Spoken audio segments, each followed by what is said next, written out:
Get a seat, everyone. Another very important matter to be discussed tonight.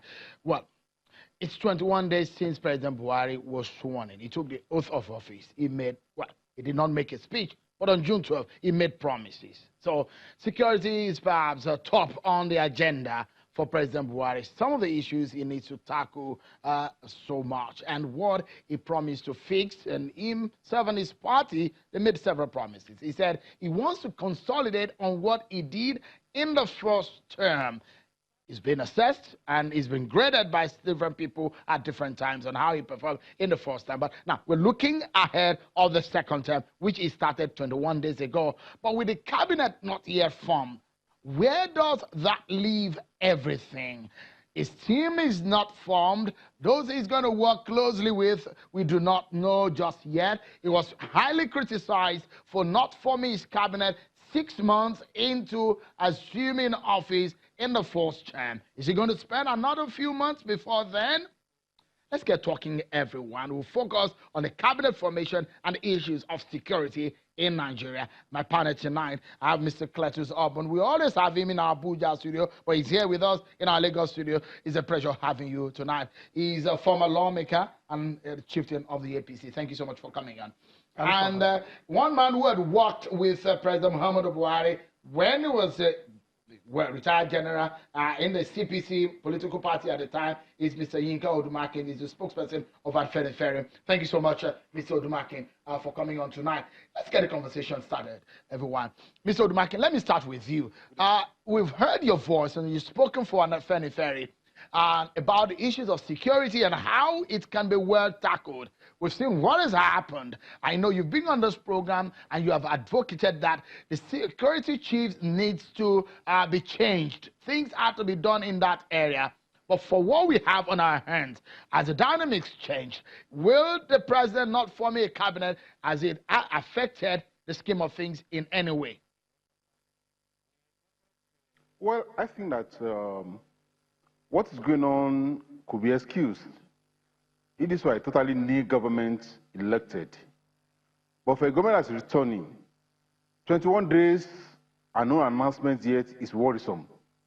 It's worrisome because when you look at South Africa, when Ramaphosa came into power recently, it didn't take me a week to have his cabinet in place. Even today as we speak, there are appointments the president can make that does not have to go to the National Assembly. It's not making them.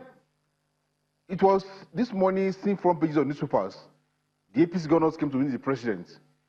And we saw in the front page of newspapers that the former Secretary of Government of Nigeria is still being addressed as Secretary of the Federal Government of Nigeria. The former Chief of Staff is still being addressed as Chief of Staff to the President.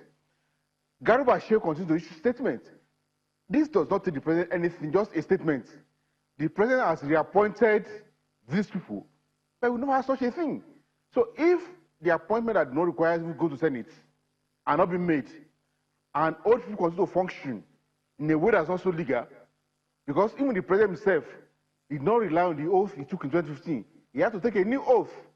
But to bring it back for it to continue to function without any reappointment, it gives some worry that because in the life of a nation, a day matters. We are talking of a country that's faced with so many problems: security, unemployment, all kinds of problems all over the country. And not to have a cabinet. So if we don't have a cabinet, we are not one. So what kind of program do we want to execute? I don't think that when the president told us said that in one interview, that, oh, those who called him Baba Go Slow in the first time are going to be surprised this time around. We thought that there would be a new speed about seriousness about governance. We have not seen that, and that's worrisome. Mr. Urban, I mean, we've discussed this. You've spoken well. You've defended this president. Should Nigerians take the president seriously, or your party seriously, considering the footing in which you started with in terms of major appointments that should have been made 21 days on and no news? Well, from what Mr. Odumakin has just said, there appears to be a ritualistic approach to Nigeria's political game. here we are dealing with a president who has not made a statement but has spoken louder than you could ever say. Of all things said, it is the unspoken part that is the loudest. If Garba Shehu is issuing statements, if you fold an umbrella, does it become a walking stick?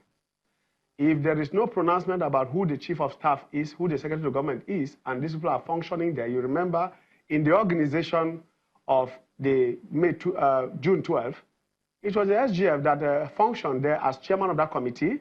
Garba Shehu is issuing statement that the president about the president's Mr. program. Obon, the question is it morally right? Is it conventionally right for you to just get started with another term in office and you get getting the old guys? Perhaps what Mr. Odumakin was saying, you're just working with the old guys without renewing their appointment for another term. Is it right? That's a big question. I ask you, you are dealing with morality and convention, and there are also constitutional and legal issues implicated in all that you are saying. Does that and I'm saying with legal and constitutional I issues? do not remember any section of the Constitution that requires that the appointment of personal staff, such as the SAs, will require a pronouncement, an oracular pronouncement or declaration by the president of a country. I do not remember any section of the Constitution that says so. But that is not to say, for example, I agree with him where he says, having experienced a government that is continuing and has just come into office, one expects that there should be nothing new to delay the appointment of cabinet ministers. The thing that an APC man like me will not want to see is what happened last time, in which you allowed people who were not constitutionally tenured to stay in office, to remain there, while those who had the reward system truncated or delayed to again continue to wait. 21 days after, one expects that this president is going to hit the ground running. You did not answer my question, Mr. Obon. Should Nigerians take your party and this president seriously? I am telling you how serious it is, that we have hit the ground running with a kind of, without making pronouncements, without taking... Is that acceptable? Whether it is acceptable to you or not, does that change? No, not to me, to Nigerians. To Nigerians. I did not vote your party. Yes, you need not vote. The question, I'm a journalist, so I was here on the day of election. Yes. But the people who voted your party, is it acceptable to them? For us in the APC, it is better for us to get our team right than to hit the ground running into madness. The question is, how long for you to get it right? I am not sure that this president will take the next 3 weeks anymore. I can guarantee that it will not take us another 1 month to get this cabinet on. Let's take a pause, Mr. Obon. We will take a moment and look at the problems and propose solutions. We are hoping that the president is watching, and those that are close to him. Let's get this nation moving, everyone. That's our conversation when we return from this break, everyone. Join us again.